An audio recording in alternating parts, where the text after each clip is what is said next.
Afternoon everyone, কেমন আছো সবাই? আইয়ুব সবাই ভীষণ ভালো আছো, সুস্থ আছো। আমরাও আগে থেকে কিছুটা বেটার। তো আজকে হুট করে একটা প্ল্যান হয়েছে। তোমরাও লাস্ট ব্লগে আমাকে দেখলাম কমেন্ট করছিলে যে দিভাই সুস্মিতা দির সাথে অনেকদিন তোমার দেখা হয় না, তোমার ব্লগেও ওকে দেখতে পাই না, কেন দেখতে পাই না? তো ও আসলে কাজে খুব ব্যস্ত ছিল আর এদিকেও আমি খুব ব্যস্ত ছিলাম। তো বেশ কিছুদিন আমাদের কোথাও বেরোনোই হয়নি। তো আজকে অনেকদিন পর একটা প্ল্যান হয়েছে, তো ওর সাথেও আজকে দেখা হবে। আর এই দেখো আমাদের এখানে প্যান্ডেল হচ্ছে, বড় করে মায়ের পুজো হবে, সেই জন্য বেরিয়ে তো পড়েছি। কিন্তু সত্যি বলতে জানা নেই যে আমরা কোথায় যাচ্ছি। মানে হঠাৎ প্ল্যান বলতে একেবারেই হঠাৎ, 1-8 ঘন্টা আগে জাস্ট আমাদের ঠিক হয়েছে, তারপর রেডি হয়ে চটপট করে বেরিয়ে পড়েছি। একটা কমেন্ট আসছিল, সুস্মিতা দিকে তো অনেক দিন দেখি না, তোমার ব্লগে কি হয়েছে দিদি? এতই এখন ব্যস্ত। হ্যাঁ, এখন সুস্মিতা স্কোয়ার বললেই ভালো হয়, যে কোন সুস্মিতা কথা। আমি একবার ভাবলাম কার কথা বলছে, তোমার কথাই তো বলছে, আর তো কেউ সুস্মিতা নেই, আর আমাকে তো আমার ব্লগে দেখতেই পাচ্ছে। তো যাই হোক, ও অনেক ব্যস্ত ছিল, বললাম যেটা তখনই তোমাদেরকে, আর আমিও ব্যস্ত ছিলাম। তো অনেকদিন পর আবার দেখা হয়েছে। এখন গাড়িতে উঠেই সবার প্রথম পুজো প্ল্যানিং শুরু হয়ে গেছে। কোথায় কে কোন পাসটা জোগাড় করতে পারবে, এই সাইডটা আমার আন্ডারে, আমি পাস জোগাড় করে ফেলবো, ও বলছে ওই সাইডটা আমার আন্ডারে। মানে এরকমই হচ্ছে এখন, কারণ পুজোর আর বেশি দিন বাকি নেই, এবার তো পুজো আরো আগিয়ে পড়েছে। হ্যাঁ, লাস ভেগাসটা কিন্তু দেখতে যেতেই হবে। লাস ভেগাস ভাই একদম চতুর্থীর রাত, একদম চতুর্থীর রাত, বুঝতে পারছো? তাতে মহালয়ার রাত দিয়ে প্ল্যান করো তো। হ্যাঁ, বলে আরো ভালো হয়। মহালয়া থেকে সব জামাগুলো পরা যায়। হ্যাঁ হ্যাঁ হ্যাঁ, মহালয়া থেকে প্ল্যান করো, তাতে ঠাকুর উদ্বোধন হোক না হোক, তোমরা ঠাকুর দেখে এসো। না না, উদ্বোধন করে দেয়, তো স্টার্ট করে দেয় ওখান থেকে।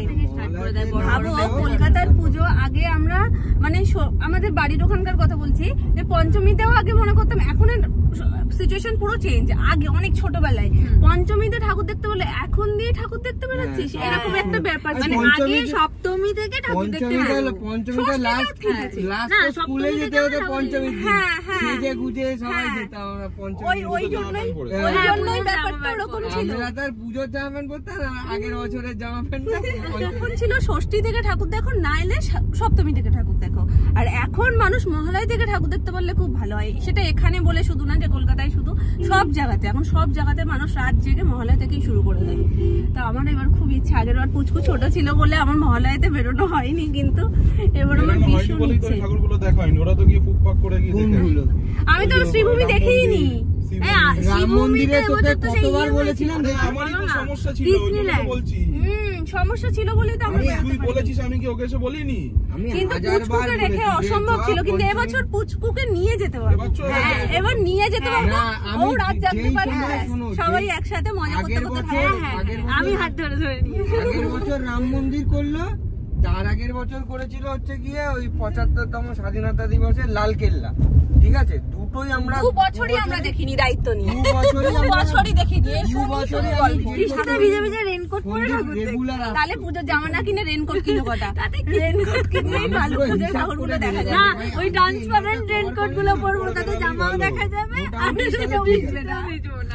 পুজোর গল্প করতে করতে মোটামুটি আমরা এসে গেছি এখন সাউথ সিটি মলের সামনে। যদিও আজকে ঢুকবো না, কিন্তু পুজোর শপিং কার কার হয়েছে সেটা কমেন্ট করে অবশ্যই তোমরা আমাকে জানিও, কারণ আমাদের এখনো কোনো পুজো শপিং হয়নি, এখনো শুরুই করিনি। আর এদিকে পুজোর মাত্র আর একটা মাসই মোটামুটি বাকি, 1 মাসের থেকে একটু জাস্ট বেশি। দেখতে দেখতে কিভাবে দিনগুলো কেটে যায় বলো। এই যেন মনে হলো এই কিছুদিনের কথা যে পুজো গেল, আবার দেখো 1 বছর ঘুরে পুজো এসেও গেছে। এখনো পর্যন্ত পুজোর কটা ড্রেস কিনলে অবশ্যই কিন্তু জানিও। লাঞ্চ প্ল্যান করে সবাই বেরিয়েছে, আর ওদের ইচ্ছাতেই আজকে আসা হয়েছে সিমলা বিরিয়ানিতে।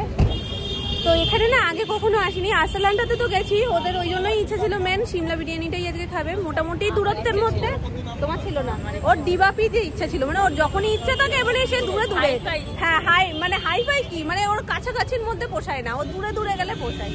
তো যাই হোক, আমরা মোটামুটি দূরত্বের মধ্যে সিমলা বিরিয়ানিতে এসেছি। তো দেখা যাক, এখানের বিরিয়ানি টেস্ট করা হয়নি, আজকে টেস্ট হয়ে যাবে। এসেছিল এর আগে? হ্যাঁ, ও আমাদের এটাই আসা হয়। এখানে গাড়ি পার্কিং এ রেখে দিয়েছে, চারপাশের পরিবেশটাও সুন্দর, আর আজকে ওয়েদারটা এত ভালো, আকাশটা দেখো কি সুন্দর হয়ে রয়েছে।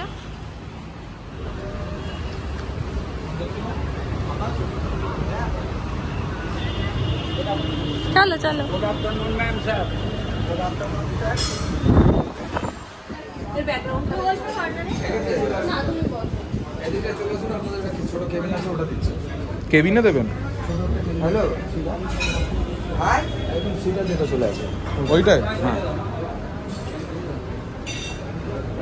সিধা যে কেবিনটা আসবে না? এর ব্যাকগ্রাউন্ডটা সুন্দর।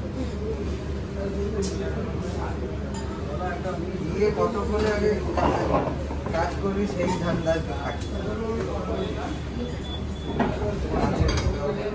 তো মোটামুটি আমরা ভেতরে ঢুকে বসে পড়েছি। কেবিনটা আমাদের ঠিক পছন্দ হচ্ছিল না, মানে একটু কেমন জানো, কিন্তু এর ব্যাকগ্রাউন্ডটা মানে যে সিটটা আমরা নিয়েছি এর ব্যাকগ্রাউন্ডটা ভীষণ সুন্দর, ওই জন্য আমরা এখানটাতেই আবার ফিরে এসেছি। এতক্ষণ এটাই আলোচনা হচ্ছিল যে কি অর্ডার করা যায়, যেখানে এসছি সেখানে যদি স্পেশাল ডিশটাই না খাওয়া হয় তাহলে আর কি করলাম। তো সিমলাতে এসছি যখন সিমলা বিরিয়ানিটাই অবশ্যই ট্রাই করতে হবে। তো এখানে স্পেশাল বিরিয়ানি নেওয়া হয়েছিল দুটো, কারণ স্পেশাল যদি এক একজনের এক একটা করে নেওয়া হতো আমরা সত্যিই খেয়ে উঠতে পারতাম না, আর বেশি কিছু আমরা ট্রাইও করতে পারতাম না।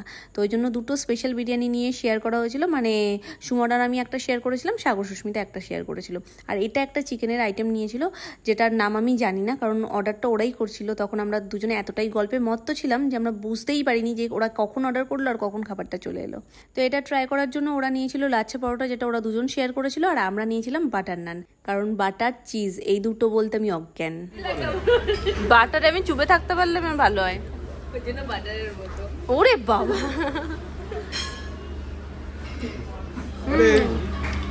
অনেকদিন পরে এই জিনিসটা দেখলাম। মনে পড়ে সেই বিয়ে বাড়িতে যখন আমরা যেতাম তখনই এরকম হাত দেওয়ার জন্য বাটি দিত, তার সঙ্গে কিন্তু কোনো রেস্টুরেন্টে কিন্তু এরকম দেয় না, তাই না? আবার শুধু জল না, গরম জলের সাথে একটা লেবুর টুকরোও আছে।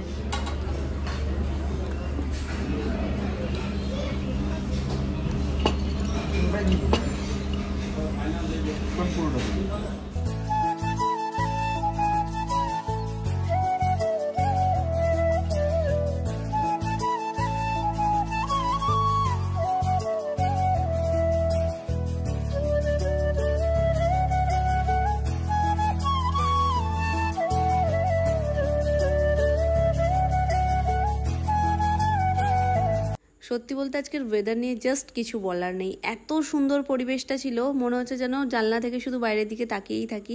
একটা টাইমে তো জানলা খুলে বাইরের দিকে দেখতে দেখতেই যাচ্ছিলাম, মানে এত ভালো লাগছিল। বাজছে এখন মোটামুটি 5:30টার কাছাকাছি। ভেবেছিলাম তো আমরা ডাইরেক্ট এবার বাড়িতেই যাব, কিন্তু আমাদের সাথে যে পাগলিটা ছিল পাগলিটার মনই ভরেনি, বলছে যা হয়ে গেল, চলো না আর একটু ঘুরে আসি, আজকের পরিবেশটাও ভীষণ সুন্দর, এই ওয়েদারে তো ঘুরতে ভালো লাগে। তো ওর কথা রাখতেই আমরা ভাবলাম যে ঠিক আছে চলো আর একটু সামনে থেকে ঘুরে আসা যাক।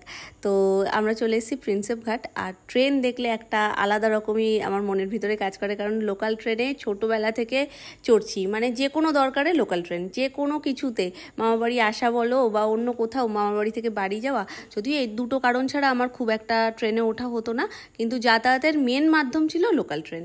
আর লোকাল ট্রেন দেখলেই এখনও বুকের ভিতরটা কেমন করে, এখন তো ওঠাই হয় না। তেমনই এখন মেন মাধ্যম হয়ে গেছে মেট্রো, যেখানেই দরকার পড়ে মেট্রোতেই যাওয়া হয়, তাই লোকাল ট্রেনটাকে প্রচণ্ড রকম মিস করি। দুর্দান্ত পরিবেশটা, আর একদম পারফেক্ট টাইমে এসেছি। দেখো আকাশটাও সুন্দর লাগছে, আর ব্রিজের লাইট গুলোও দিয়ে দিয়েছে।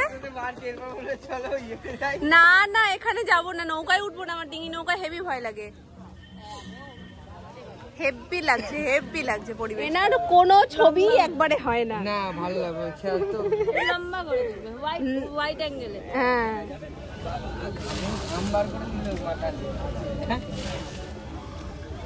তোর বাকি আছে বল।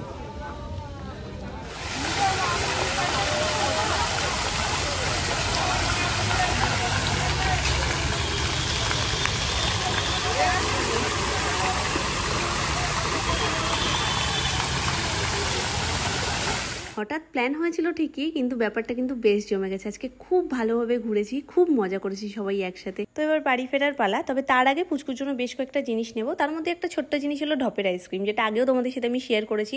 জিনিসটা দেখতে পুরো আইসক্রিমের মতন, কিন্তু আইসক্রিম না। অ্যানির সব বড়দের জিনিস পছন্দ, থেকে থেকে বলছে মামা আমতিম খাবো। এবার ওটা না একদিক দিয়ে খুব ভালো ছিল, ঠান্ডাও না, এদিকে আইসক্রিমের মতনও দেখতে। ও ভাবতো বড়দেরই আইসক্রিম, কিন্তু সেটা আমি কোনো দোকানে খুঁজে পেলাম না। ওর বাবাইও খুঁজছিল, পাইনি, পাচ্ছিলাম তো নাই। তার পাশাপাশি নামটাই আমরা খেয়াল করিনি, যার কারণে এক্সপ্লেন করতে করতে পাগল পাগল অবস্থা। মানে কতক্ষণ ধরে বোঝানোর পর হয়তো এক একজন বুঝতে পারছিল। তো যাই হোক, পেলাম তো না, অবশেষে চলে এলাম। আর এখানে যেটা তোমাদের সাথে শেয়ার করছি, যাওয়ার সময় তোমাদেরকে দেখাচ্ছিলাম না যে দোকানের একদম লাগোয়া আমাদের পুজো হচ্ছে। তো কালকে পুজো, তো সেই জন্যই সমস্ত প্যান্ডেল ট্যান্ডেল করে সুন্দর করে সাজিয়েছে। আর আমি বাড়িই চলে যাচ্ছিলাম, তখন ঠিক বললো কাকুরা যে এক্ষুনি ঠাকুর আনতে যাবে। তো ঠাকুর আনতে আমারও যাওয়ার ভীষণ ইচ্ছে ছিল। বাবা বললো খামুখা তুই যাবি কি? আমি যখন যখন যাচ্ছি আমরা গিয়ে ঠাকুরটা নিয়ে আসি, তোরা একটু দাঁড়া, তাহলে দেখতে পাবি। আর বলতে বলতে দেখো ঠাকুর নিয়ে এসেও গেছে।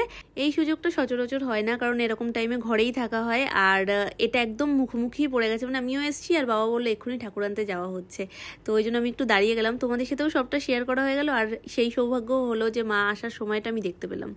যাই হোক, ভেবেছিলাম তো এক্ষুনি প্যান্ডেলের মধ্যেই রাখা হবে মাকে, কিন্তু প্যান্ডেলের কাজ এখনও কমপ্লিট হয়নি, এখনও সাজসজ্জা কিছুটা বাকি রয়েছে, তারপরে মাকে একেবারে প্যান্ডেলে রাখা হবে।